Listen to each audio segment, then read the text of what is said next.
Hey there, kids. It's me, Oni the Unicorn. And I'm here to tell you that f***ing your dreams ain't cheap.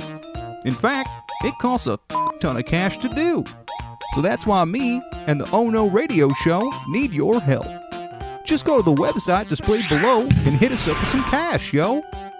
$1, $5, $1 million if you have it to spare. Any amount is appreciated.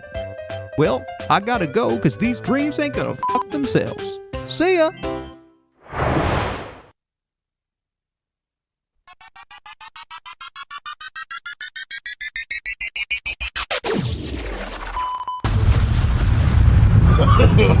No. No! God, please, no! Oh no.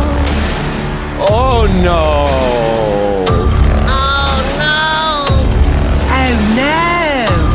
Oh no! Oh no. Oh no. You are listening to the Oh No radio show. Eat a bag of dicks. So I got many questions. What the hell is Worm Night? I don't know what Worm Night is. Do you know what Worm Night is? No one seems to know what Worm Night is. Worm Night. And I don't know why this isn't. There we go. There's the thing.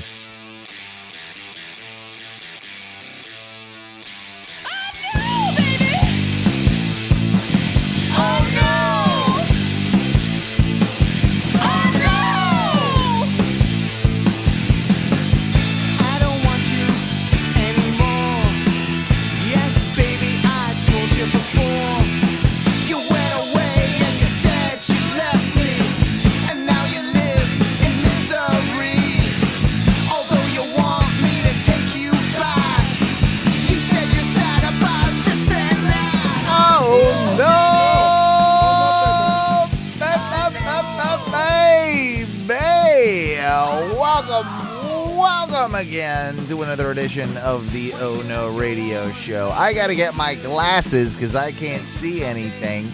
And hang on. Yeah, I gotta turn the thing down so I can hear Mikey B. Mikey B, are you unmuted on the thing there? Oh man. Oh wait, hang on.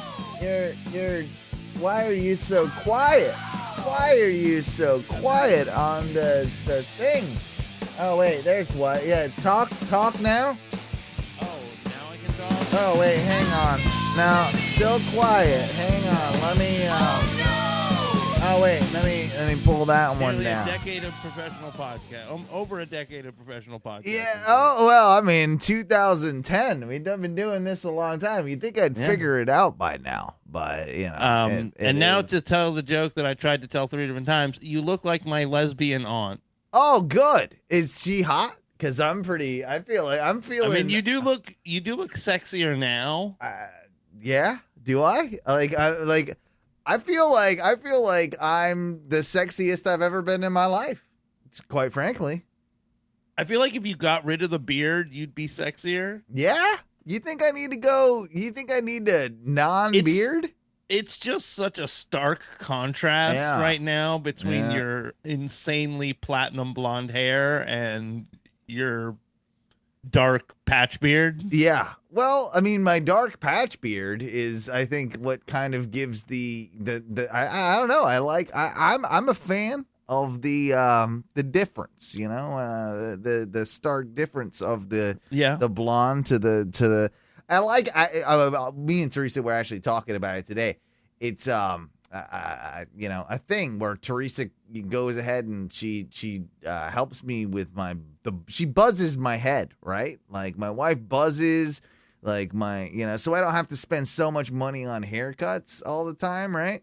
So she'll do like my sides and the back and everything. And what I think we both agree it looks the best when it's just the blonde up top, brown on the sides, but very hard to do like the dye job of just I tried to do it the last time. You gotta get an extremely gay barber to be able to pull that off. To just do the top and not do the side. So I'm too lazy, honestly. Like, so it's just like, if I'm going to dye it, I'm going to dye it, and it just goes all blur, like all just blonde. Oh, whoa. Yep. Speaking of hairs, I'm starting to get gray hair. You are, I just saw that. Mikey just pulled his camera in, and it does look like you're getting full grays in your mustache. Full grays there. in the old mustachio. Yeah, but you are letting the mustache go a bit, So, but hey, I think we're aging. I think we're aging gracefully. You know, like I'll be 40 this year. You're 40 now, right? Like I think growing the patch out. Yeah. Oh, are you? You're soul patching again. Mm-hmm. Back on patch. See, I mean, I think it's important to continue to explore different looks. As we are. I would say me and you, Mike, we're pretty much like superstars in the Orlando podcast scene. So, like, I feel like it's probably good for us to constantly be updating our image, updating our look, making sure we're fresh for the people. And like you with your I would debate that you are actually more lesbian looking than me. With my power mullet. Yeah, your power mullet might actually be more of a lesbian. Okay, I will admit the long top mullet that I do rock is it's feminine. It is. I'm not gonna... It is. It's got because you've got the same sort of swoop over that I do. Yeah. But added mullet to the swoop over. I did have this week our new bartender who is they them. Yeah. They looked at me and they go, "Man, I really love your mullet." And I'm like, "Thank you. I appreciate it." Okay, so all right, I'm not gonna be all right. Let's talk about this for a second. Bro, I tried. It took me a second. Yeah, because they do present a little femme, right? Yeah, but I'm doing. I've had a couple. I go yes, yes. Yeah. We all. I mean, hey, I want to give a yes, ma'am. We're the type of people that we're cool with anybody that wants to do whatever they want to do. Bro. Present how you want to go. Like that's like. Just tell me. Just tell me up front. Yeah, and as much as the Oh No radio show, we're dickheads. Like that is actually one thing that we will say, right? Like that we're pretty cool with anybody. Like and I make jokes all the time about racial stuff too. But like we're come on, we're a pretty progressive couple, like few dudes. I just want to be able to golf in a space. Yeah, it's all white. Well, yeah. I mean, it's like, what's wrong with that? Is that wrong? Exactly. So, like, what I'm proposing here, or what I'm asking, is that, like, is it more of a compliment or less of a compliment? I would think it would be more of a compliment for you coming from a they/them on your style than it would be. Like, I would think it would be a good thing. It would be then less of a compliment. It's like when you get hit on by a gay dude, right? You're like, hey, I'm not into that, but thanks. Like, Thank you. You know what? I don't want you to do the blowjobs on me, but thank you for thinking that you might do that on me. Yeah. Although from what I've heard, a lot of real slutty gay dudes, so it could just be. Oh, that's true. Any pipe in a storm. You know what I don't like about the transgenders? Not a slutty. Whoa, Jesus Christ, Owen. What? Calm down. What? I'm just saying. I just think. You know what? I wish they were. Like you know what I don't like about the transgenders is I just wish they were a little more slutty. Like I just don't think they're as slutty as they should be. You know. They could be sluttier, They I could suppose. be. You see what I mean? You know, you get my drift or catch it with it, whatever. Anyway, yeah, this is the Ono Radio Show. My name is Owen, captain of the shit ship. This is Mike. All before intros. Yeah, this is Mike. He's my mustache muse. He's one of my best friends in the whole entire world. Hello. And we're here to basically recount our week. We're here to talk about everything that's going. Well, I mean, what do we do here? I don't even know. The war in Iran. Yeah, that's definitely gonna come up. No, it isn't. We stay away from all that crap. And maybe this is a good time to hop right into this. I asked Chat GPT this week, Mike, to write us some like general bios, right? And me, one for the show, one for me, one for you, one for Ty, right? And do you want? Where's it getting the info from? I don't know. It's called the internet. And just what I have on the internet? Yeah. Yeah. Oh no. Uh-huh. So do you want to hear the general bio first? Yeah, let's go. All right, I'll read it out for you. It says, Ono Radio Show is a comedy and talk podcast built around the unpredictable chemistry of three longtime friends who aren't afraid to say the quiet part out loud. Blending sharp humor, real-life stories, pop culture, and the occasional completely ridiculous tangent, the show thrives on the kind of conversations most people only have when the microphones are off. Hosted by Owen, Mike B, and Ty, the show moves effortlessly between hilarious debates, strange news, personal misadventures, and whatever nonsense the internet has delivered that week. Nothing is too small, too weird, or too controversial to end up on the table. At its core, Ono Radio Show feels like sitting in the back corner of a bar with your funniest friends, unfiltered, unpredictable, and often going completely off the rails in the best possible way. What do you think about that?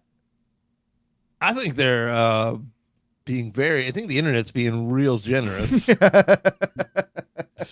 Yeah, your funniest friends? Yeah, right? Yeah, I mean, like, I'll take it. All right, I'll get it. Yeah.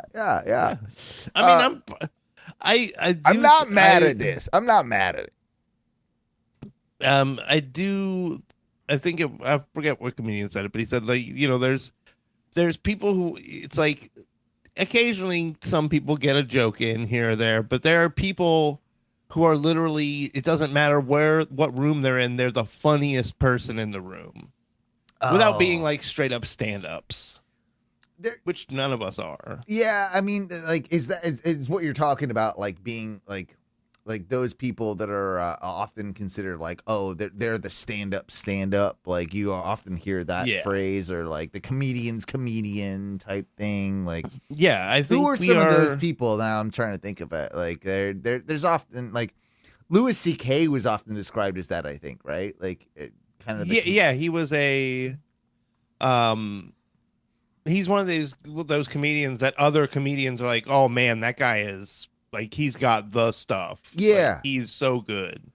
I don't think anybody has ever said that about Joe Rogan, for instance, right? Like no, well, because I think maybe at one point Joe Rogan was a comedian, but I think again now he's just a host, and good for him. Like, I mean, a lot of people. I'm not taking anything away from the guy. Like, the guy has built like the biggest podcasting empire on the planet. Like, honestly, I've never really found Rogan funny, but like, honestly, I've watched a couple of his stand-ups and they're kind of cringe. But what I will say is that he's a hell of a good interviewer. Like, as much as he's kind of like a meathead, like kind of a douchebag, like, I think he's really good at his job. I think he's excellent. What I'm saying is he's way better as a podcaster and an interviewer than he would ever be as he'd be a C low B tier comedian, but right. He's, you know, an A+ host and interviewer. Yeah, I mean, and I'm not a comedian. I'm not even a good interviewer. I just I do what I do, but I think I'm good at what I'm good at hosting this thing that is the Owner Radio Show. I wouldn't be good at, I don't know. Maybe I would be good at. Do you think I could host like the Emmys or something, right? I could host a nighttime. Yeah, I could do it. Because here's the deal. You think like, oh, well, could you host? Yeah, of course you could, because you'd have writers. The Emmys aren't going to let you, even if somehow you got into the position where like Owen Butler's going to host the Emmys, and people are going to go, who? Yeah, who's that? Who's that guy? But the Emmys would be like, all right, Owen, it's like 4 months until the Emmys, 3 months until the Emmys. Here's your writers. Like, what I would need is a Mike B in that writer's room writing the jokes, helping me write the jokes for me. Cause you know me, right? You'd be good. I think you would be good at writing the jokes for me, and then I would be okay at kind of delivering them, I think we could pull that off. But that's exactly what you would have. Even if it wasn't me, there would be 3 or 4 people there. Yeah, but you would writing when I get stuff famous, for you. Mike, you're there. You're on my you're in my writing team, okay? I'm telling you this right now. Oh, and I would really hope that if you got famous, it was for this, and then I therefore would also be famous. I hope you don't I hope the podcast doesn't get famous and you're like, Mike B, you're fired. Yeah. We're gonna bring in a new guy. But then you want me to I bring in ghost write. I bring in Shane Gillis, and I bring in But you still want me to ghost write the podcast. Yeah. I still yeah. I just have another fat guy come in, and then he does the thing, Why would you not get a non-fat guy? But I like to make fun of a fat guy. I need a fat guy that I can make fun of in the whole situation. Anyway, who was the show's fat guy before I was on the show? There wasn't one. It was. Oh, that's why it wasn't. Yeah. That's why you needed to come on the show. I think that's probably why. Yeah. So anyway, my host bio, it says Owen is the engine that keeps the chaos moving on the Ono Radio Show. Equal parts instigator and ringmaster. He's known for pushing conversations into places nobody expected 5 minutes earlier. Outside the studio, Owen works as an audio engineer and producer, bringing a professional ear to the show while still keeping everything loose, raw, and entertaining. His mix of curiosity, sarcasm, and willingness to chase a ridiculous idea to its absolute limit is a big part of what gives the show its personality.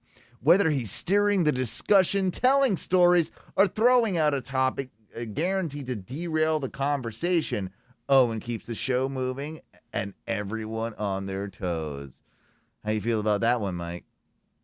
I think it's pretty accurate. I think you definitely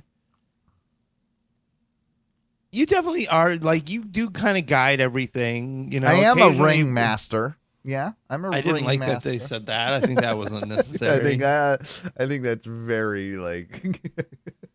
yeah. I think Owen thinks he's a ringmaster. It goes back to the old Russ Rollins.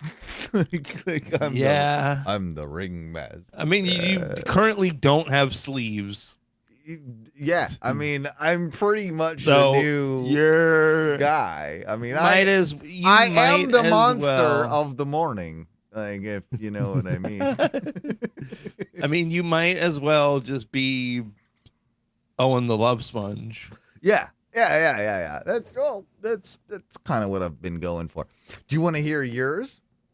Yeah, because I want to know where, how it got to this conclusion. Yeah. So Mikey B, co-host, it says bio. I didn't tell it to do this, by the way. It figured this out. So Mikey B brings the grounded, everyman perspective to the Ono Radio Show. Though grounded might be generous once the stories start rolling. Known for his quick wit and brutally honest takes, Mike B has a way of cutting through the nonsense with a perfectly timed comment that sends the entire conversation sideways. He's the guy who says what everyone else was thinking but didn't want to say out loud. That's right. Whether he's sharing real-life experiences, reacting to the week's weirdest news, or challenging the other hosts, Mikey B keeps the energy sharp and laughs coming. I mean, that's pretty much spot on. I mean, it's pretty much exactly. Yeah, it's gonna say it's pretty accurate. Pretty accurate. I'm great. It described how great I was. It in did. Good words. Yeah. You want to get ties? Yeah, I do want to hear. Ties. I remember reading this the other day. Well, I think like you were saying, like maybe it inflated me and you. Good God, did it inflate Ty? Like this is not. This is Like this is not. But there's some truth in it. It says Ty. Ty is the wild card of the Oh No Radio Show, which I would agree with. I would agree with he might be a bit of the wild card. Yeah. Just when the conversation seems to have settled into a direction, Ty shows up with a curveball that sends everything spinning somewhere new. Nope, never happened once. Never. That right there. That has never happened. Like nope. He has never done that. Never once. With a dry sense of humor and a talent for spotting the absurd in everyday situations, Ty has a knack for turning small observations into big laughs. Nope, never done that. Definitely, never. Big laughs? No, no. Big? Yeah, maybe small chuckles here and there, but you know, a couple chortles every now and then. Yeah. His laid-back delivery and unexpected punchlines make him the perfect counterbalance to the show's louder moments. Okay, that one I would agree with. Fair. That is a fair assessment of Ty. When Ty jumps in, you can be sure one thing is about to happen. The conversation is going somewhere nobody saw coming. No, I don't know. I don't know if I feel, not into that. It did so well in the first two. Yeah, well, the big one was his laid-back delivery, unexpected punchlines making him the perfect counterbalance to the show. Like, that is kind of what Ty does. And by the way, Ty is supposed to show up at some point, maybe in the next hour or something. And we'll get him at some point here in either this show or next week's show. But yeah, there you go, man. Like that's what the AI thinks of us. It's not terribly far off. No, I think it did a really solid job of, you know, like I said, kind of overstating what we do, but it did capture like where our roles pretty well. Yeah, and I think that it got you pretty good. Like, you know, maybe exaggerated me a little bit, but you know, like, I mean, I am pretty sick, so you know. You are pretty great. I'm pretty awesome. Pretty great. You know, so like I don't blame it for doing that. You know, like that is kind of what for giving me such a bump up and whatnot. But yeah, guys, that's a thing that I did on the AIs, and this just brings up a great point right now. Why don't we bring it up to everybody that if you want to call and interact with us, we do have that ability. We are fired up. The phone lines are open. And if you want to give us a call here on the Ono Radio Show, you can give us a call over at 407 906 6466. My effect thing isn't working. I'll have to work on that to figure that one out. But yeah, give us a call because the phone lines are open. I'll have to run over because, you know, usually Mike's here to hit the button to accept the call. But I'll run over to the other computer and hit the button. Don't worry about it. We'll make it work. Hit the button. Yeah. So, Mike, we barely got into anything because we've been doing some, you know, AI stuff and whatnot. But I did need to tell you that, man, it's finally happening. The drain field is finally going down over at the house. And this kind of came as a last minute thing. Like, I was told that this could take 8 weeks possibly to get through the permitting process to get the whole drain field started. It was going to be 8 to 10 weeks. Silly, you know? Wow. Yeah. I've had to meet with different contractors, people from the county. Now we're fucking like, there was a whole thing about like, are we going to be grandfathered in because we're an older home? Like whether or not that we're going to get the old floor, like I would call it floor plan of the old drain field because of how old our place is, or if because it's 2026, like it's like double the size, right? Like that you're like by regulation. They want you to have a bigger drain field. Right. Which like there is no space for. Like that means that like you're into your neighbor's yard type thing. Like it just like doesn't happen. So I'm gonna shit in your yard. It's all right, man. Yeah, there was a whole thing, and thankfully that all got sorted. And it was all okayed, and now I'm getting it done on Monday. Today we're recording on the Saturday, but we like on Monday, and we're gonna get the whole thing done. But that means, of course, that I, Mike, have to completely, basically disassemble and move everything from my yard, which I have been, working pretty hard on. I know. It's my little old man. I'm an old man now. I like gardening. I like dealing with the flowers, and I've got all my plants. I've got my hot tub. Okay. I've got my backyard paradise. I had to strip it all down today, Mike. It is in shambles. Paradise is lost. The paradise is lost. I had to drain the tub. I had to move the tub. I had to do everything. You can't even tub right now? I can't tub for the next at least 3 to 4 days. It's going to be a zero tub situation.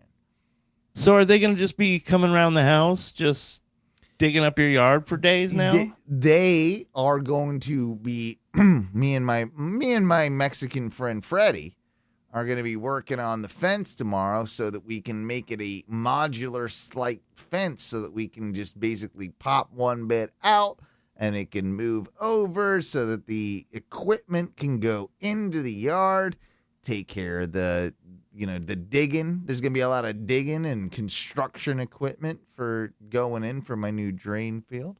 Right. And that means I had to drain the tub and move it out the way because they're gonna be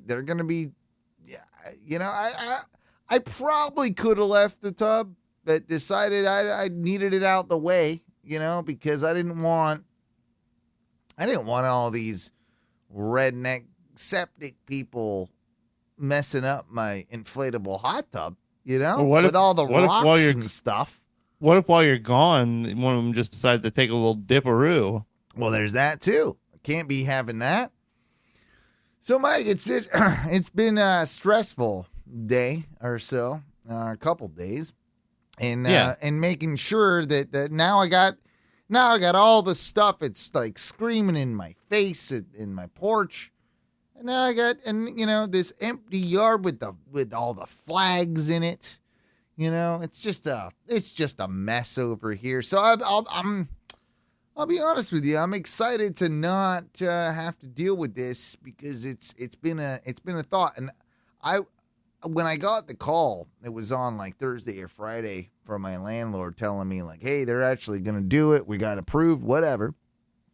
And I was excited because, I was excited later because I got home that night and I'm sitting on the porch. And I did get a little, I'm like, oh, that smells like doo-doo.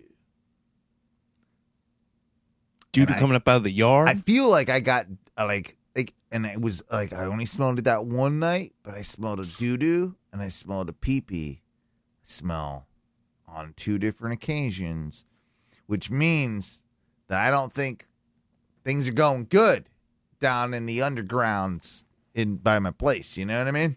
No, I mean it's seeping into the yard if you can smell it out like up top. Yeah, that's what I'm saying, is that the whole drain field's broke. So even though it's going to be a pain in the ass, I'd much rather have that than not have the doo-doo smell. Now, it does also mean they're going to dig everything up. Oh, man, they're going to mess up all my grass. I'm going the whole yard's going to smell like doo-doo once they dig it up. I know. It's going to be awful. Like, you're going to have to smoke cigarettes outside of your actual front door. Dude, they're going to, so, like, they're supposed, like, here's the thing that they're supposed to do, by the way. They dig up, I don't know if you know about this, but they dig up where the old, like, doo-doo was going, and then they take it with them. They're, like, they dig up all the dirt, right? And, like, and take all the pee-pee doo-doo dirt, and then they put that in a truck, and that goes away, and then they put new dirt on top of it. So I'm gonna have fresh doo-doo. Like, I'm going to have fresh dirt. Fresh doo-doo. poo-poo dirt. Yeah. So good. Do you think they actually do that? Or do you think that I think they, like, if I was the septic guy, right? If I was in charge of this job, I'd pretend to do it, but put the old doo-doo dirt back.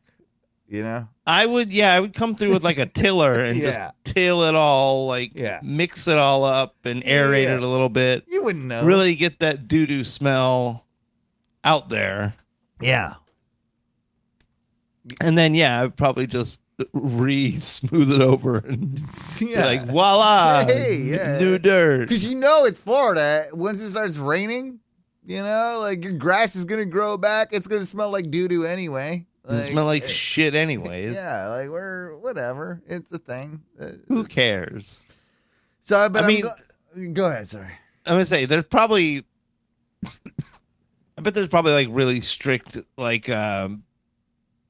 regulations on it though. They're like, we want to see pictures of making sure you're not just wimping around. I got a fence, number one, and my part of town, we're old school Florida, Orlando, so I don't think we do the rules, like for the most part, we're just kind of like, we're you know what I mean, right? We kind of skirt some. So I'm interested to see how this whole thing goes. Now, I have to work on the day they're coming. Like I really have to go in to work. Like there's stuff going on and things I need to do. But I did I set everything up, and one of the things I did, I've got my new bird feeder camera now. So I made sure to put that right where perfect spot so I'm going to be watching these septic folks as they're digging, Make sure there's no gallivanting and goofing off. Yeah. And I tested it today, where you can talk through the app and it comes out the speaker of my birdhouse. So I'm just gonna be yelling at him. Do you think I should yell? I should yell. I don't think you should do that. I think that's a really easy way to get your yard half dug up with shit dirt. Yeah, and then just left there. I'm just saying, it is a thing that I can do. I guess honestly, Owen, you could find wherever the pipe from your house exits into the drain field. I know where it is. And then just dig a hole slightly deeper than that, and then just have a cesspool in your yard. It's fine. It'll go into the aquifer, I guess. But you will have an open shit pond in your yard. I did have a neighbor once, my old friend Steve, over at his place. His landlord was crap. My landlord's great. I'm not knocking him. He's been great with this whole thing. He's just old, so I've been handling a lot of the the things for him, kind of, right? But my neighbor Steve, my buddy, he had a similar type of situation, and the landlord was like, "Oh, I'll fix it myself," type deal, right? No, always a bad sign. And unless you know that your landlord is like a contractor, right, or like, which I think he was back in the day, but you know, like, the rules change very frequently. Yeah, it's a little loosey goosey on this like type situation. So anyway, like for months there was his septic tank was open with literally just like in the yard, like a piece of plywood that he put on top of it. Yeah. and That's gross. It was disgusting. Thing is, my buddy had IBS and he lived like it was a two bed, one bath, just like mine is. And and his roommate at the time would take she was a female and she would take a long time in the morning, and he had stomach issues. He went and pooped into the open septic tank in the yard when he didn't have a choice because his butt. Yeah. That's a thing that happened. And that is by far, that might be the weirdest, semi-grossest thing I've ever heard. Yeah. Open septic. I mean, it makes sense, right? Like, it's right there. Just I mean, but are you just walking into your backyard and just like, oh, cool, I'm just gonna take a fat shit? It was more of an emergency diarrhea situation, I think. Like, it was like kind of had to happen, and it was like, I have IBS, so every situation is an emergency diarrhea. Sure. Yeah. So, well, that's a thing that definitely happened. But yeah, at least it's getting done. And then I'm glad it's getting done before I'm still in town, because, dude, I'm going to be going, man, I got to go to the Keys. I'm going to be going to the Key Largo. All right. One of the worst of the Keys. I'm going to be going down there. I'm going to have to drive in a van all the way down there. Ew, that's gross. And then I'm going to have to drive back. And after the show that we set up and do. And then the following day, I got to do a show in Tampa. Right? And then I get back. And then for a couple days, I got to set up the next show in the shop. Because then I fly out to Texas. So it's a Key Largo to Tampa to Texas situation for me. And I'm just kind of glad that all the stuff at home is taken care of right before I go and deal with any of that. But I'm also not looking forward to that, which is why we're doing the show right now, so that we can make sure that you get content, you arrogant fucks. You think you're entitled to all these shows that we do for free. They give us nothing, Mikey. Pre-make shows for us. Where's our show? Pod slaves. What's going on? You guys don't do any content. Where's our content? Like, they're always such dickheads, and they're always just being like, hey, give us more. And, I saw you guys didn't do a show. Well, it's because we were busy and working and stuff. And that's why we're doing this now, so that you guys don't complain, because there you go. Septics in Texas. Texas septic. Yeah. Mike.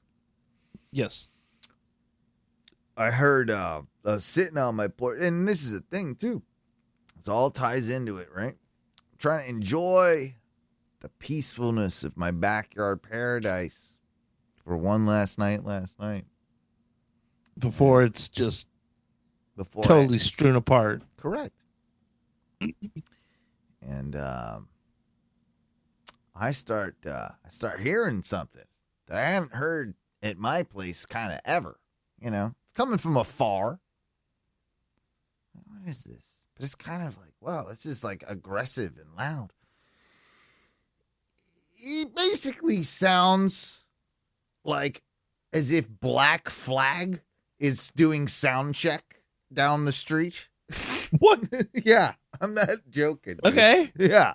It's a punk rock band for sure. Like I'm hearing the do kick drum, do bass, and then I'm hearing this vocal like this screaming shit coming out. Yeah. I mean, I love punk rock. I love all of this type of music. I'm not super into hardcore screaming stuff, but at the same time, I'm like, all right, it's kind of cool, I guess. You know, like our neighborhood, like having something. And first thinking like, I don't know, like, is this some weird protest thing? Is this coming out of a house? Is this coming out of the commission, the hip hop bar? This doesn't seem likely. Like, where is this coming from? Right? Like, so we sit there for a while. They get done with sound check. Me and Teresa chilling, like enjoying our evening. Nice, quiet, relaxing evening. And then it starts. Now we're into the full set.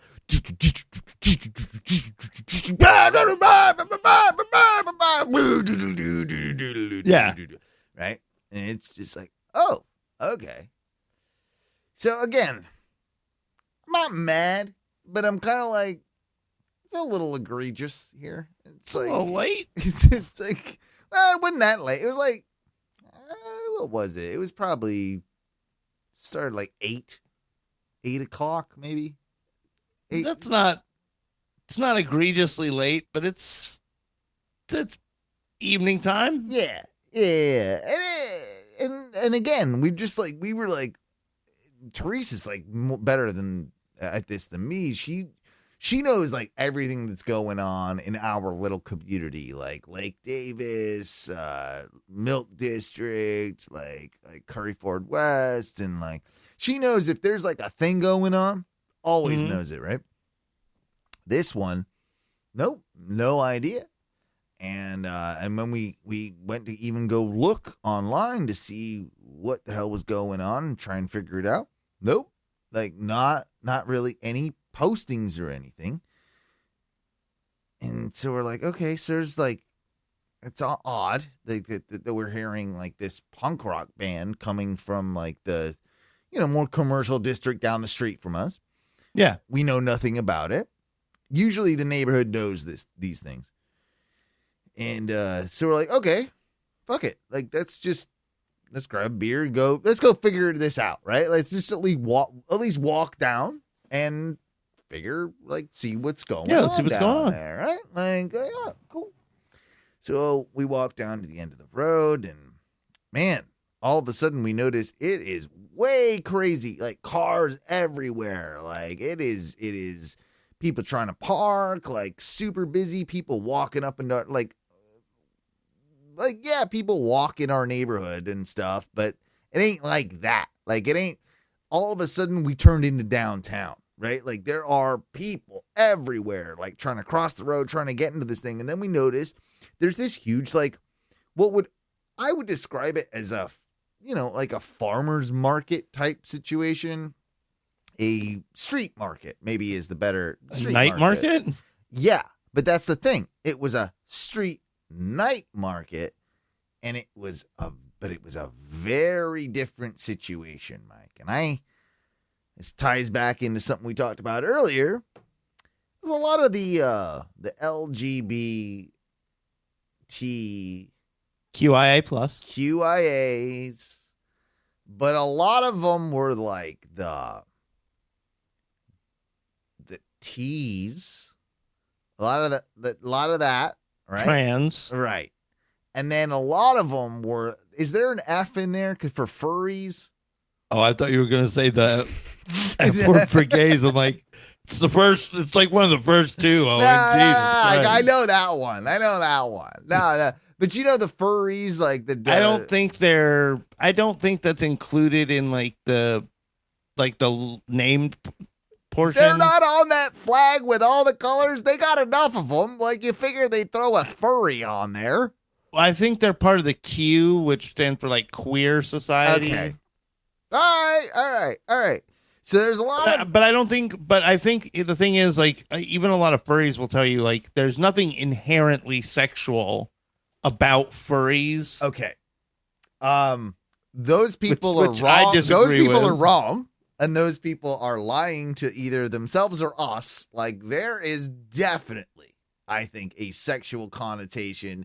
People that are furries are freakazoid, weirdo, sexual deviants that wear furry costumes. And I will stand by that sentiment. I will. And then I'm not saying there's anything wrong with that, by the way. I'm just saying, be honest. You're not? I'm just saying, be true to who you are, furry people. And if you want to be a sexy fox. Yeah. Be Or a sexy fox. Don't a hot frog. Yeah. Don't tell me it's not sexual. That's all I'm saying, right? Like, I'm sure there is an element of some furries that it's not at all sexual. That's fair.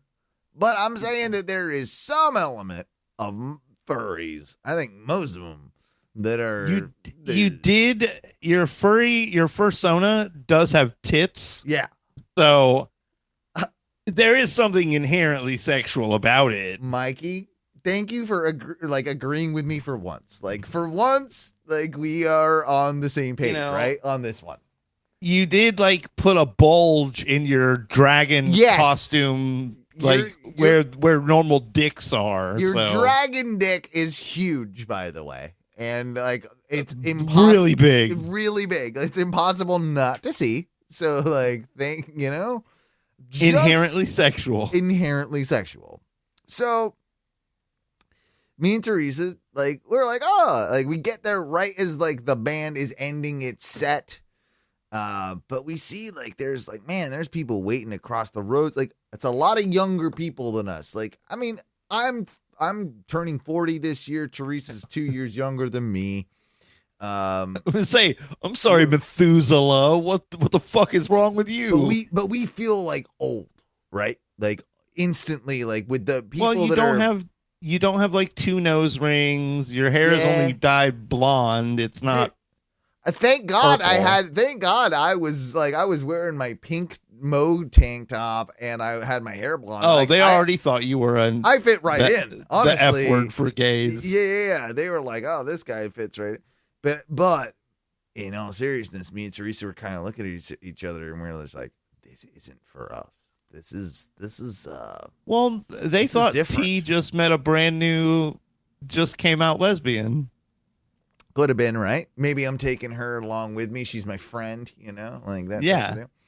But then we get there and it's the typical stuff, but it's like, you got your food trucks, you got your band under a tent, you've got like, it's in a parking lot, all sorts of like cheap vendors selling goddamn dog cookies and whatever they do. Ooh, dog cookies. Right. But then there's, I start noticing it's a lot of like, it's like if Spencer's threw up a store, like, okay. like a lot of stuff that's like a lot of amethysts, a lot of a lot of crystals. Yeah.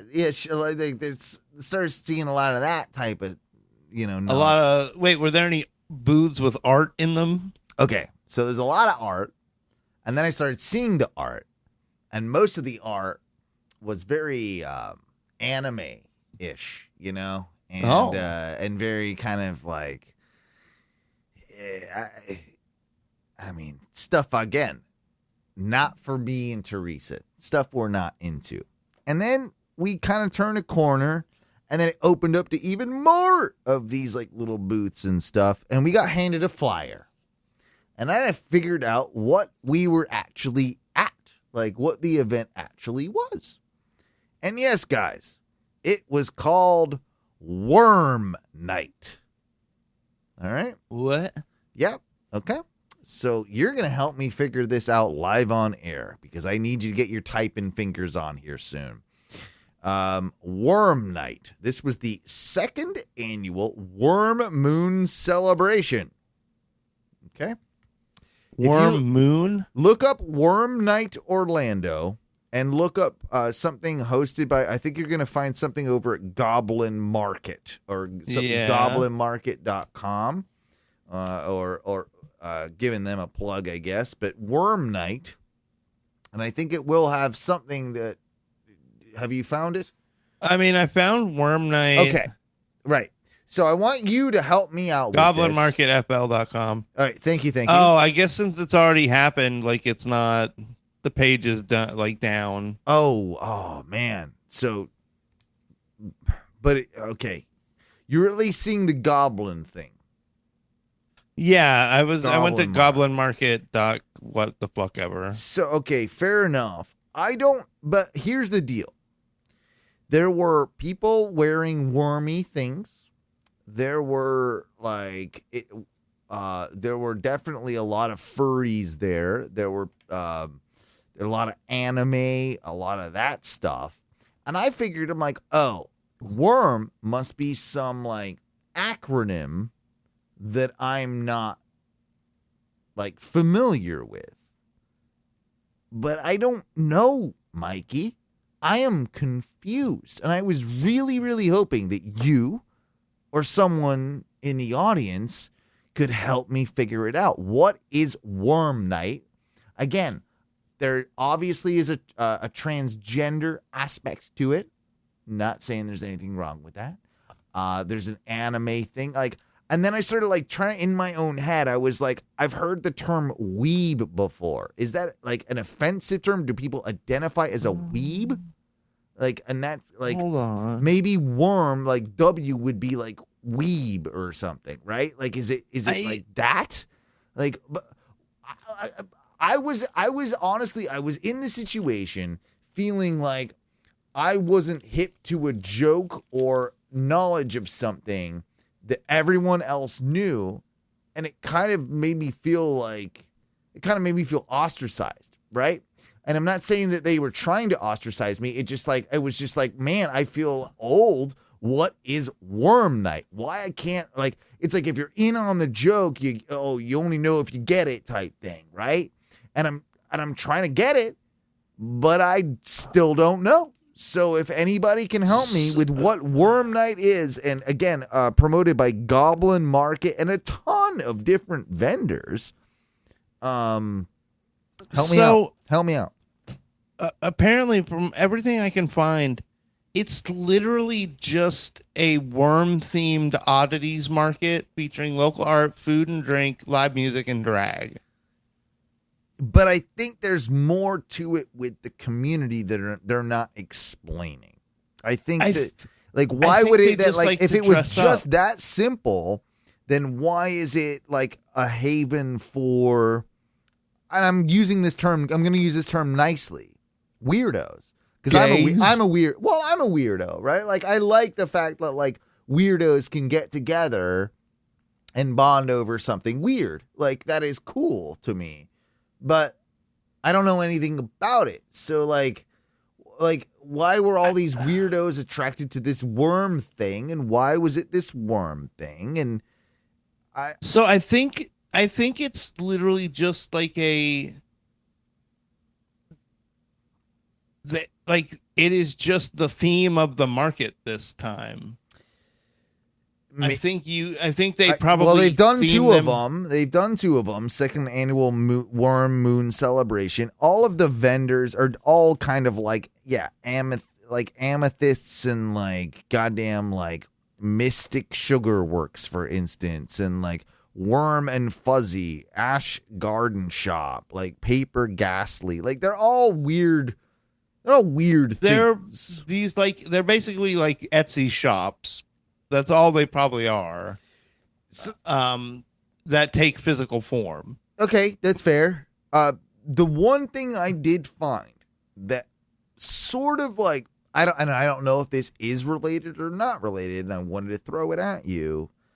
Because I did a lot of digging on this, and one of the things I stumbled on is worm meaning slang TikTok. Right? Okay. And that search ended up pulling up essentially this. On TikTok, worm frequently refers to the viral relationship hypothetical. Would you still love me if I was a worm? Designed to test a partner's unconditional love. So that ties in my brain to the transgender thing. Would you still love me if I was a boy? Would you still love me if I was a girl? That maybe, right? Like, am I stretching there? Am I reaching? I don't know if I am, but that was the closest thing I could get to for this particular thing. And I'm not trying to be insensitive. You know me. But I'm literally trying to understand what the hell like that is. I think this is the kind of like quirky stuff that just lends itself to like the LGBTQIA plus community, because it's a little offbeat. It's a little like, maybe they're it's worm night. So you're saying they're attracted to it because it's just it's a weird thing, and like they feel like other weird people are gonna be there, so we might feel more welcome type deal. Yeah, so they probably feel a little more like, okay, well, like everybody's being weird. So the fact that like, yes, I'm gay or I'm bi or I'm trans or whatever isn't like the weird thing tonight. The weird thing is that we're all dressed like worms. Or we're all like doing worm things. Like there was a couple worm people, but like most of them were not dressed as worms. Well, they had a worm costume contest. They did. There was also a band that I believe you can find on Instagram that's like Worms Band or something. Like I like that was the band. Nope, but that was the band that was playing, was the Worms like band. Like, by the way, if it was just like, great name for just a band. If it was just the Worms. That is a great name for a band. Like, yeah. But they were the. I don't think that was their name. It was like that they're into whatever the McWorm's worm band. Yeah, and whatever the worm thing is, they are into that, right? And they were hired because they are the worm band. We're the Wormers. Yeah, the Wormers. And I do like the Worms is a great name for a band. I'll say that. Like, we should start the Worms, and then we'll take all their gigs. How about that? I mean, you should, especially go to every worm night. We're the Worms. Like, I feel like the Worms is a good British punk rock band. We're the Worms. Oh, yeah. We're the Worms. Yeah, we're the Worms. Yeah, we're the Worms. Yeah, we're the Worms. Fuck you, fuck the Queen, fuck you, fuck anarchy. We're the Worms, I'm a worm, you're a worm, you're a worm. I will say, I do think this Goblin Market company that's like hosting the event, must be getting more popular, because at one of the other locations of the place I work for, you've heard their whole building did like an event by Goblin Market. I don't like the name. I'm not gonna lie. Like, Goblin Market is a turnoff to me. I don't see what being a goblin isn't a good thing. No, like, you know what? And can I take a small second to get up on a soapbox? Absolutely. Do you need a theme song for this? Do you need an old? Yeah, this is a gripe. Yeah, does it fit? Yeah, it'll fit. I'm ready to gripe. All right, let me pull it up for you here, because I feel like it's fair. Oh shit! Here we go. No, 1 second. We got it right here.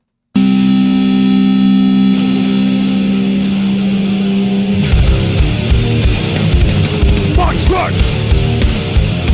Max Max! Max Max! Max Max! Max Max! Max Max! Thank you, folks, and welcome to another just painful segment, because I'm about to gripe it up, folks. Welcome to Mike's Gripes. Owen, I want to let you know how fucking sick I am of people trying to take things that are not good and be like, oh, we're taking it back. Now being a goblin is kooky and it's fun. And I'm like, no, it's a bad thing. It was always a bad thing. It's a bad thing, and you shouldn't be trying to take it back. You should just let it stay in fucking outcast land so that there's no bad things anymore. Yeah. And I think this is something that Ono has griped about before. Absolutely. No more shame. Oh, this is we are the king of shame. Shame. We are the king of shame. Like in you know. I feel like we do this every week where we go, we need to bring back the shame. Mm-hmm. We need to bring back people wagging their finger at you going, that's not okay. We need to go back to people knowing that acting like these type of things and doing things like this are fucking weird and cringy. Yep. And you don't need to fucking do them. Is that so wrong that we still have things that you're just not supposed to do? Like everything can't be taken back and be made into a good thing. There are some things that are just bad. They were always crap. Don't try and make them good. Yeah. Yeah. Why can't we still? That's nostalgia. That's nostalgia as a whole, Mike. Like nostalgia, just because it's nostalgic doesn't mean it's good. Like it's a burden, I think, for our whole, our generation specifically. Yeah, absolutely. Our generation is just so enamored with, we pick on old like boomers because we're like, oh, back in my day, that's all you ever want. You want so much nostalgia. You want everything to be back in your day. Can I give you one? I got to give you this. It's so perfect, in timing. So Teresa today was like, and she's like, she even said, she's like, I don't know. I heard this song. I saved it. I never heard it as a kid. But it's like a 90s filthy hip hop song. And she's like, I don't know. I got pussy. Okay. It's in that world. I had never heard it either. But like, I wish you would play for you like My Ding-a-ling, and you're like, oh, Teresa. Hang on, I gotta. Everybody's heard My Ding-a-ling. Drew Down. You ever heard of Drew Down? Drew Down. See, I didn't know Drew Down. Like, absolutely not. Like, this is not something I was familiar with. Let me pull it up here. And she, it just fell across her algorithm, right? Like she found this thing, and she's just like, and she's like, yeah, it's kind of groovy, but like, it was just so filthy. I had to like listen to it and save it. But then I listened to it today, and I'm like, there's a reason this isn't Tupac California Love or like half the really good, like, you know what I mean? Like the good shit. This isn't Enter the 36 Chambers. Right. Like this wasn't a Wu-Tang joint. No. And there's reasons why like this has fallen through the cracks. Drew Down, Pimp of the Year is the name of the song. I'll just play the video, play the audio right here. Brother, do you know that Drew Down has 1, 2, 3, he's got a lot of stuff. 10 albums.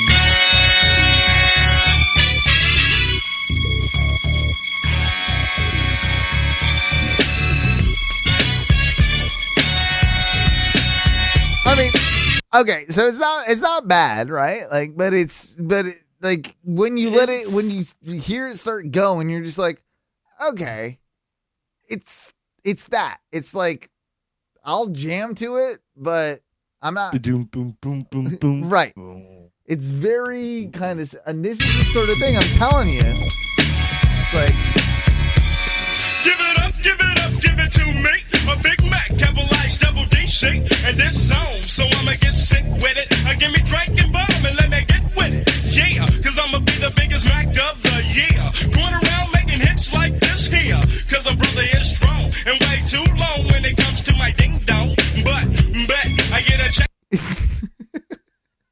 but my ding dong. Right. So what my point is with all of this is like, this is like, you know how there's like A movies and then there's like D movies and C movies. Mm-hmm. And we forget about the C movies and D movies in like the 90s. This would have been the C or D level, like gangsta rap of the time. And then now people are trying to be nostalgic about something that was kind of shit then. And still shit now. Still shit now. That's exactly it. Yeah. This style of rapping is also just so like old. Like it's just a step above boom bap, right? It's one. I mean, I went to the store. You know, I mean, it's that. You're just, the rhyme schemes are all very simplistic. Yeah. I mean, and he's by the way, Teresa asked me, she's like, do you think he was an actual pimp? And I'm like, love, there's no telling. I wouldn't say that he wasn't. I'm not saying that he was, but what I will say, he was probably not a savory individual is what I would probably guess. Not the pimp you want to hang out with. Yeah. Here's a little bit more. Hang on. When they signed on that dotted line, so now I know I gotta get mine. It's really no thing to make sick to be a real true PIMP. Cause I had me a trick or two or more way back in 83 and 84. That's when I was a teen. I'm not soft, I'm working hard, making the girls bleed. See, and of course I'm making the girls bleed. Smacking pros up and down the avenues. And after I do that, I'm digging deep in the pockets for a fat gap. Feel me tough. Owen, I have a question about pimping. Yeah, what's up with pimping? Do you think pimping is like, when you go to buy weed, where it's like sometimes your drug dealer makes you like sit there and hang out with him for a little while? He's like, oh, you can't leave right away. Like, it'll look weird. But like, if you bought a bitch, like, do you think like your pimp's gonna make you hang out there for a little while and like? Well, the pimp. It's the pimp's job to hang out and protect the bitch, right? So like, the pimp's gonna sit like say you buy a hoe, right? And you're gonna do some things with that hoe, and you got like a bedroom in your house. So the pimp is gonna be the one.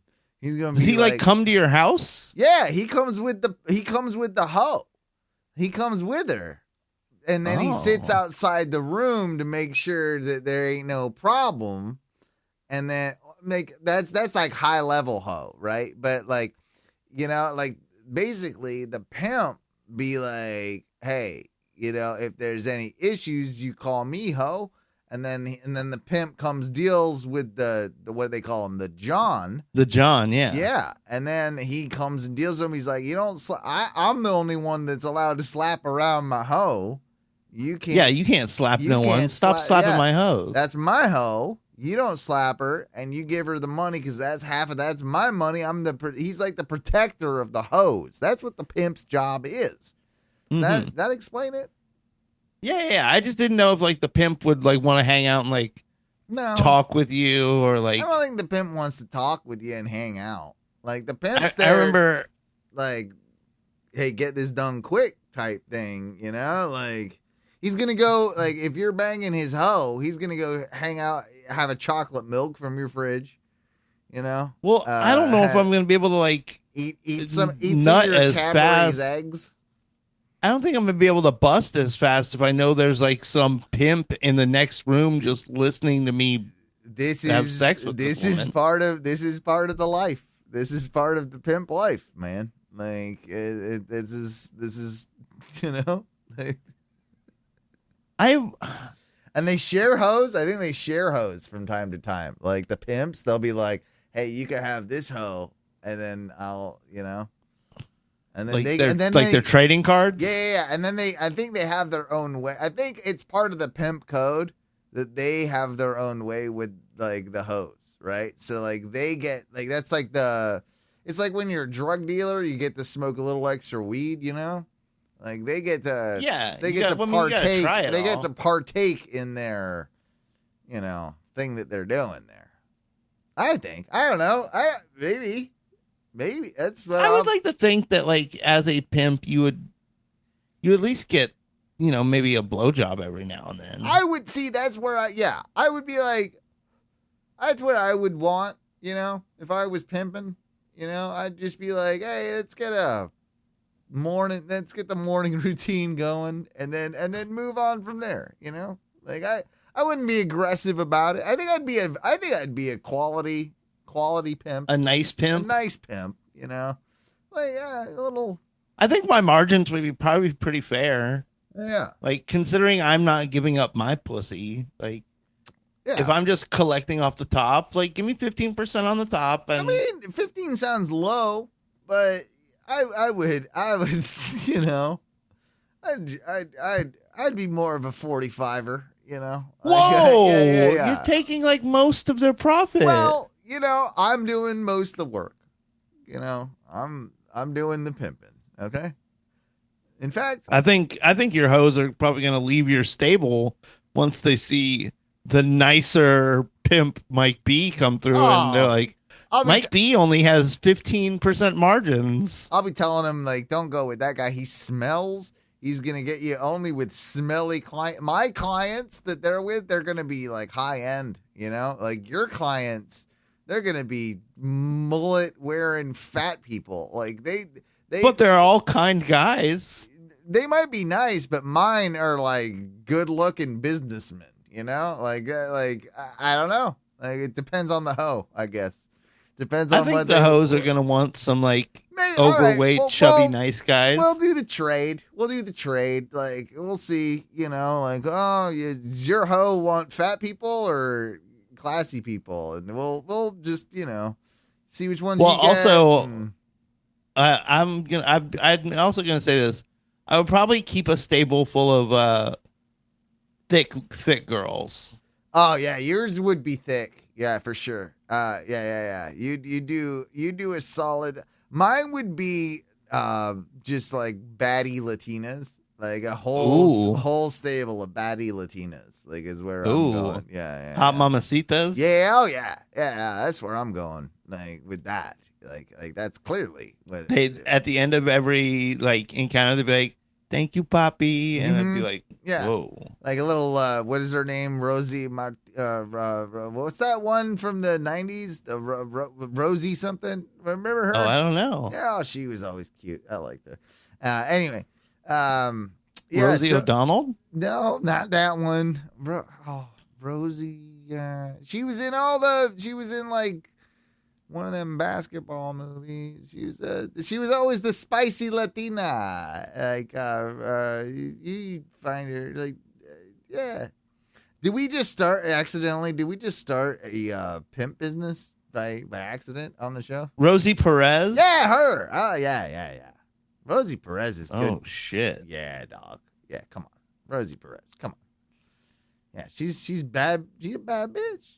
She's a bad bitch. Yeah. Yeah, dog. Don't you be messing with my Rosie. Like, yeah.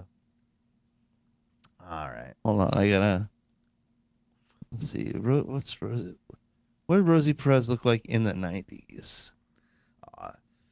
Cute Latina, man. Yeah. She's good. Oh, wow. Yeah. Yeah. Come on now. Yeah. Get out of here. Rosie Perez could get it. Yeah. I know.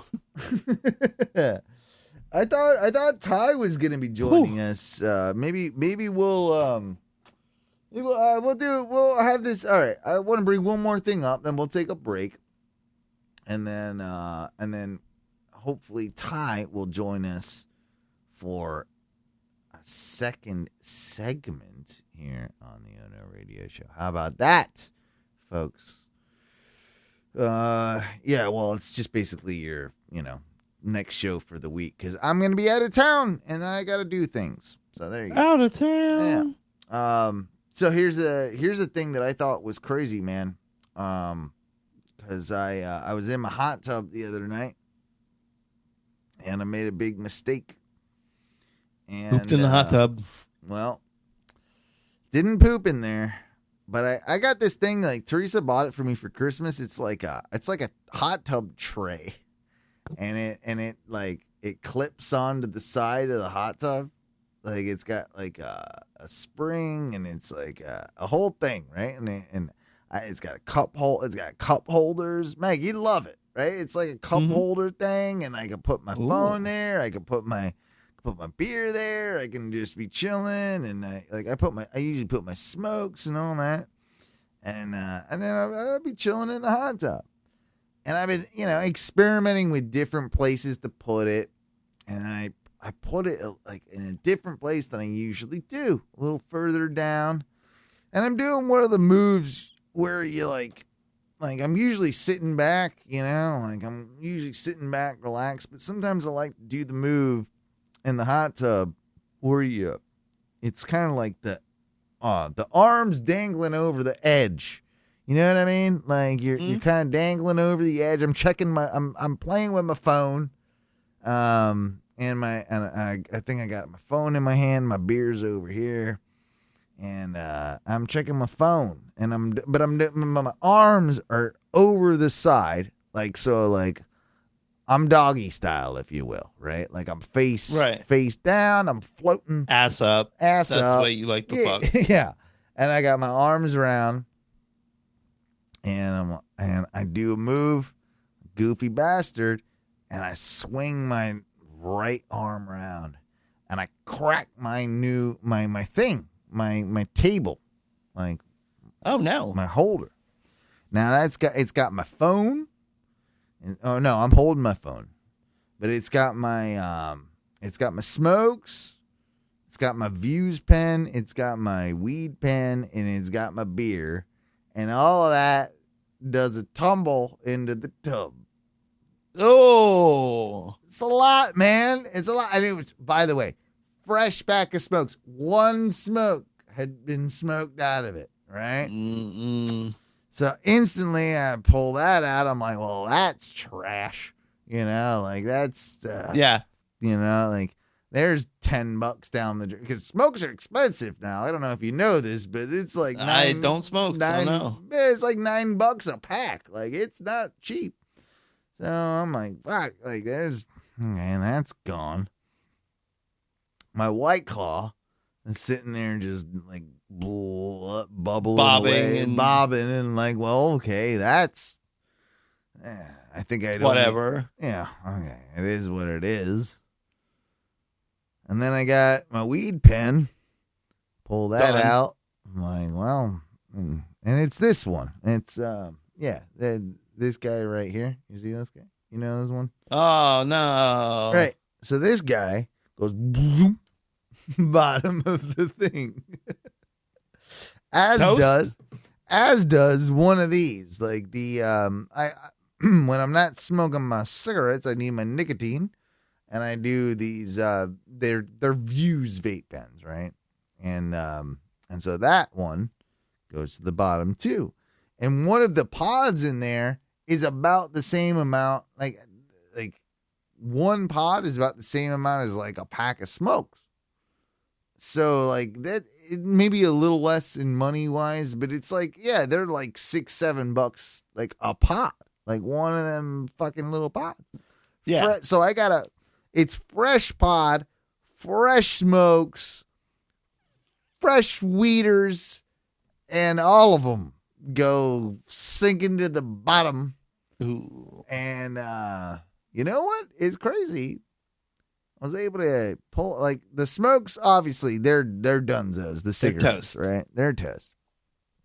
But then I dry this thing out, and gonna be honest, I don't know, like, cause it didn't sink to the bottom, like it was just chilling on the bottom of the tub. I pulled it up, I dried it out. I guess maybe I've been smoking some bromines. I don't know how bad that is. Yeah, but you don't want to smoke those. Well, it's been fine, and I'll be honest, like it's been. And then I pulled this one out. Didn't taste any difference either. So the weed boy and the vape, all my vapes. Everything works? Everything's good to go. Just let it, Well, hell yeah. So it's a weird little victory for me, Mike. I made a big mistake, but at the end of the day, could be worse, I suppose. Could be worse. I'm just wondering how bad vaping bromine is for you, because I'm sure it's not great, but probably not good. I would Sounds agree. like one of those evil gases that they tell you about to not inhale. Probably. Anyway, that was something I just wanted to interject. Did you want to add anything before we get out of here for this particular week, before we come back for next week's show on the Twitch? No. I will say, it happened again. You know how I've complained before about every single time I get scheduled like a half day or something. Yeah. People somehow manage to fuck it all up. That happened again today. You told me earlier today, like, I might be off at like 6 o'clock. 6. I can guarantee that didn't happen. Nope. Literally the girl who's supposed to be in at 5:30 texts me at 5:35 saying, "Hey, something came up." I'm like, hang on. "What?" So yeah, something came up. I found out though something was just her boyfriend had been mean to her all day and she was crying. Okay. Yeah, Teresa deals with this a lot as well. As I think she's in kind of a similar situation. She has to deal with the old, there's no way I can come in. It's like things are too big. Oh my God. Like, if my boyfriend had my boyfriend said a bad word to me, basically, right? Like it's Pretty much. Yeah. My boyfriend was mean to me. He said he didn't want to come to this thing that I wanted to go to, and now I'm going to have to go alone. And so people are being mean to me, so now I'm too sad to come into work. That's it. Like that is the newer generation now. It's not like I'm too sick to come to work. I'm too sad to come to work. Is usually what it is. I just I didn't know what to say. I was just like, that's not a reason to call out from work. Do you want this job? Do you want to keep this job? Like I don't know how else to explain this, but like that's not an acceptable reason really to call out. Yeah, no, I agree. I mean, it's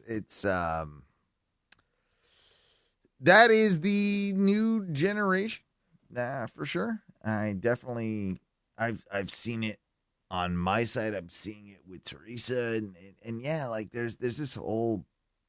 I'm not trying to give away all her business, but yeah, it's been a whole thing with like this one particular employee who, it's like same deal.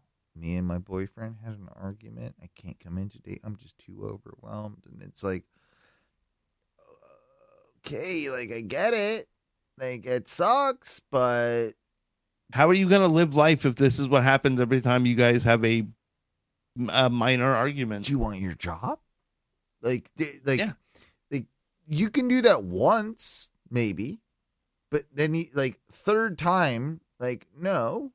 Like you're unfortunately, I mean, I don't know how write-ups work in places. I don't know how that whole deal, like I've never really dealt with that, even though I'm a manager now, right? But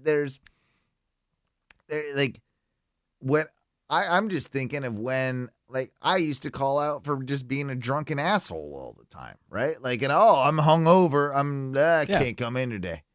Well, obviously you always claim sick on that type of thing, right? honestly, I never called out for that kind of stuff. I was just like, whatever. Like, I did it to me. I'm gonna have to go in and deal with it. Yeah, trust me, I did most of the time I did, but then there were times I didn't. And in either way, with that situation, you're like, you kind of know that you're in the wrong, that you fucked up, pay the consequences later, and you're not surprised by, you know what I'm saying? You're not surprised when your boss is like, yo, dude, like, That's not cool. We're going to, not cool, and we're going to have to give you a write-up, or we're going to have to do this, or whatever. Like, now, I guess this is my whole point.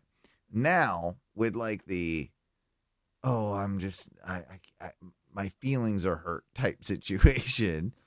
Now you go and try to do the same thing, and they're like,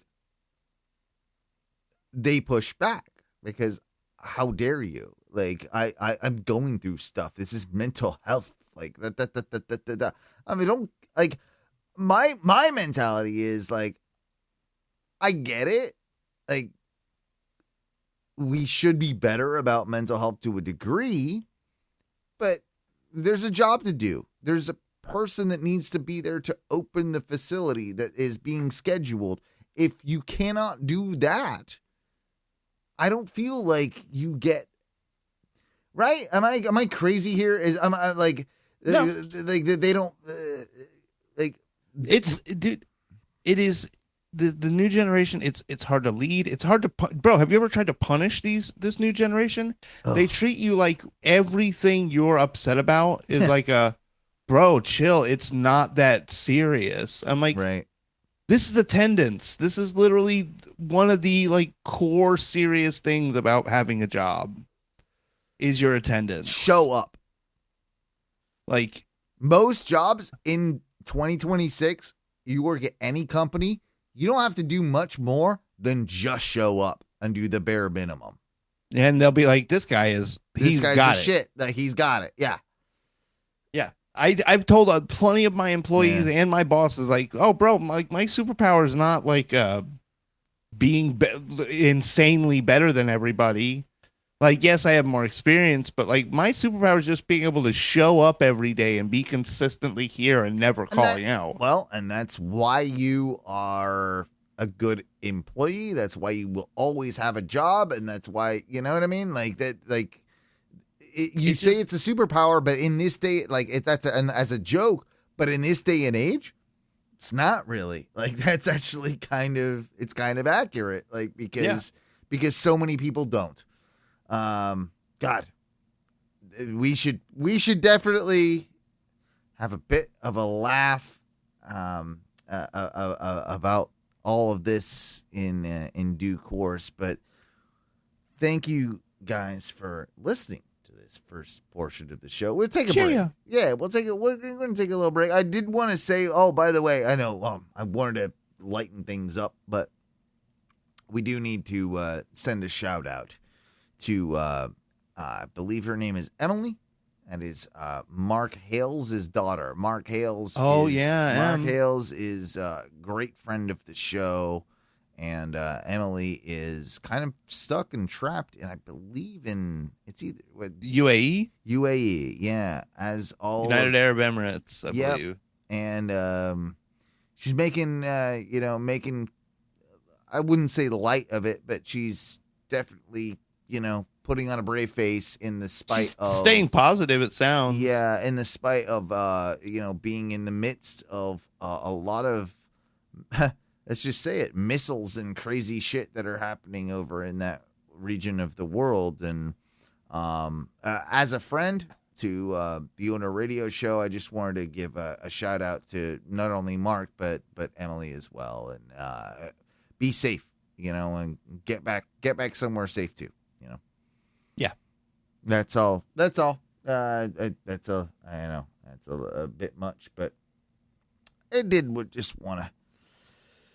Yeah, I did just want to say that. Yeah. All right. Well, we'll take a few minutes. Hopefully, break skidoo. Yeah, it's time for a pee and a poo. Smoko. Yeah, and we'll be back because we got some clips. And I want to tell you guys about my new hobby that I want to get into once all of my my septic tank issues are done. Like there's some more gardening things that I really want to explain to you guys. You want to cultivate something new? I'm not even going to tell you. I'm going to wait till next week, folks, for those of you listening on the podcast. If you are listening on the Twitch, though, you can stick around. If you're listening on the YouTube or the Facebook Live in our group, you can stick around as well. I'll just keep Ty's here. Yeah, I'll just keep the feed rolling, and we can absolutely, keep this party going for tonight. Yeah, we'll get Ty in. Sounds like Ty wants to do the thing, which is nice. Yeah. We'll have some more fun later on, and just give me like 10, 15 minutes on the Twitch or YouTubes and all that. And for those of you listening on the podcast, it's great to see you. Great to have you listening. We love you. We love you the most. And what do we say to those people, Mike? Give them the rundown. Well, folks, we appreciate that you're watching. We appreciate that you're listening. If you're listening on the podcast, continue to do so. And if you listen and want to watch, head on over to twitch.tv/ONRS Live. You can see us there. Like and subscribe so that every time we go live, you get the notice.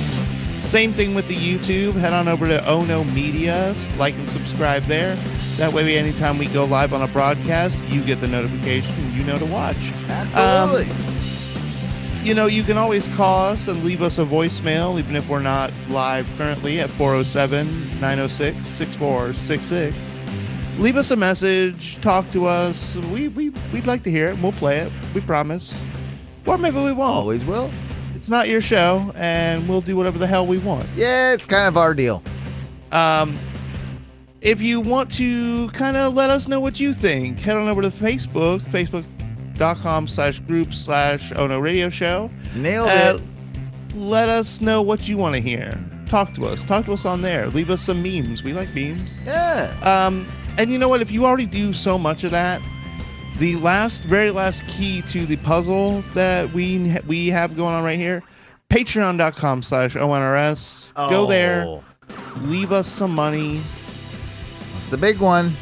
That's the good one. That's the good one one. we need the most. Leave us the monies. Give us the monies. Big bags of monies. Give them all. If you got a Scrooge McDuck type friend who got the correct change, you send them our way. And if you got a business that you want to advertise over here on this podcast, or maybe some podcast that I also produce, let me know. We'll make some dreams happen.